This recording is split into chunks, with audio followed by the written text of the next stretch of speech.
बिस्मिल्लाहिर्रहमानिर्रहीम। सो और next topic is thyroid gland.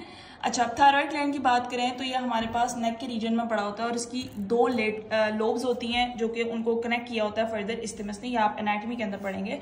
और ये जो हमारे पास थायराइड ग्लैंड है ये हार्मोन्स रिलीज कराता है like thyroxine and triiodothyronine and calcitonin वगैरह। कहाँ से रिलीज होते हैं और जो कैसे रिलीज होते हैं वाला पार्ट है ना वो आप लोग फिजियो में पढ़ेंगे, वो हमारी हिस्टो की डोमेन नहीं है।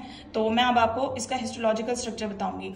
अच्छा, सबसे पहले तो हमारा एक थायराइड ग्लैंड का बाहर वाला हिस्सा आ जाता है, ठीक है, जो मेन ग्लैंड होता है, ठीक है, उसको पूरे मेन ग्लैंड को कवर किया होता है किसने? डेंस इरेगुलर कनेक्टिव टिश्यू ने, ठीक है। अब वो डेंस इरेगुलर कनेक्टिव टिश्यू से कुछ फाइब्रस सेप्टास आते हैं और वो इस ग्लैंड को वेरियस लोब्स के अंदर डिवाइड कर देते हैं, ठीक है।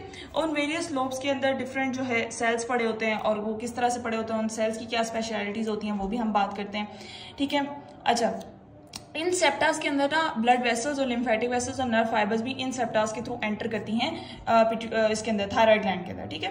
अब जब हम मेन जो इसका ग्लैंडुलर पार्ट है अगर हम उसकी बात करें तो जो ग्लैंडुलर पार्ट है ना उसके अंदर कुछ सिस लाइक डायलेशंस होंगी जिनको हम लोग क्या कहते हैं, जिनको हम कहते हैं थायराइड फॉलिकल। ये इसमें मैंने एक थायराइड फॉलिकल बनाया है, बहुत सारे थायराइड फॉलिकल्स आपस में इकट्ठे पड़े होते हैं, जिसका आप इस डायग्राम से देखिए, ये देखिए ये सारे थायराइड फॉलिकल्स हैं, ठीक है। ये बात होगी। उसके बाद फिर उन्होंने ये बात की है कि हमारा थायराइड फॉलिकल की क्या स्पेशलिटीज है। तो थायराइड फॉलिकल के अंदर सिंपल क्यूबॉइडल एपिथेलियम होता है, ठीक है, इसको लाइन कर रहा होता है हर थायराइड फॉलिकल को। बेसमेंट मेम्ब्रेन होगी, फिर सिंपल क्यूबॉइडल एपिथेलियम होगा।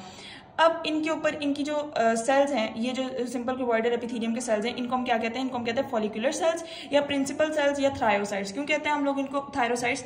क्यों हम लोग इनको कहते हैं? क्योंकि ये हमारे पास T3 T4 रिलीज करवा रहे होते हैं, ठीक है। अब ये इनएक्टिव, जब थायराइड ग्लैंड अपनी इनएक्टिव स्टेज के अंदर होगा तो ये जो सेल्स होंगे सारे क्यूबॉइडल होंगे और अगर एक्टिव हो जाएगा तो थोड़े से लंबे हो जाएंगे, लो कोलमनर सेल्स होंगे, ठीक है। अब ये स्टेन लेते हैं वो बेसोफिलिक लेते हैं, ठीक है। अच्छा, यहाँ पे इनकी एपिकल साइड पे जो है माइक्रोविलाई पड़े होंगे और इन दो सेल्स को आपस में कनेक्ट किया होगा जंक्शनल कॉम्प्लेक्सेस ने। इसके अलावा आपको इनके मतलब सुप्रा न्यूक्लियस वाले रीजन के अंदर यानी न्यूक्लियस के बिल्कुल ऊपर आपको गोल्जी मिलेगा। RER जाहिर है T3 T4 बनाना है तो हमारे पास माइटोकॉन्ड्रिया भी अबंडेंट होगा, जाहिर ATP चाहिए।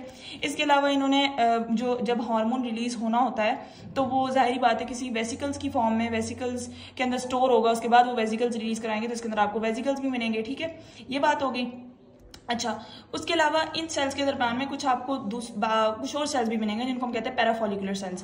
पैराफॉलिकुलर सेल्स को हम लोग क्लियर सेल्स भी कहते हैं। इसको मैं बस डिफरेंशिएट कराने के लिए पिंक से स्टेन कर दिया, बाकी इनकी स्टेनिंग बहुत लाइट होती है और इसीलिए इनको हम लोग क्लियर सेल्स या C सेल्स कहते हैं, ठीक है। ये पैराफॉलिकुलर सेल्स फॉलिकुलर सेल्स से थोड़े बड़े होते हैं, ठीक है।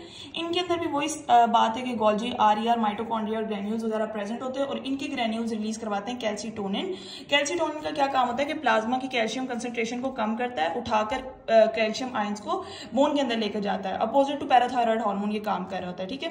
अब ये जो मैंने आपको बताया कि हमारे जो थायराइड फॉलिकल्स पड़े होते हैं ये आपको पता है कि बहुत सारे पड़े होंगे, यहाँ पर भी पड़े होंगे, यहाँ पर भी एक पड़ा होगा। तो ये जो इनके दरमियान जो एरिया होता है ना वो कनेक्टिव टिश्यू होता है, उसको हम कहते हैं इंटरफॉलिकुलर कनेक्टिव टिश्यू। इस इंटरफॉलिकुलर कनेक्टिव टिश्यू के अंदर क्या होता है? रेटिकुलर फाइबर्स होते हैं और लिम्फेटिक्स होते हैं। So this was all about thyroid gland. बाकी synthesis, storage and secretion of thyroid hormone ये आप लोग फिजियो के अंदर पढ़ेंगे, सो इसको मैं नहीं करवा रही। जज़ाकल्लाह।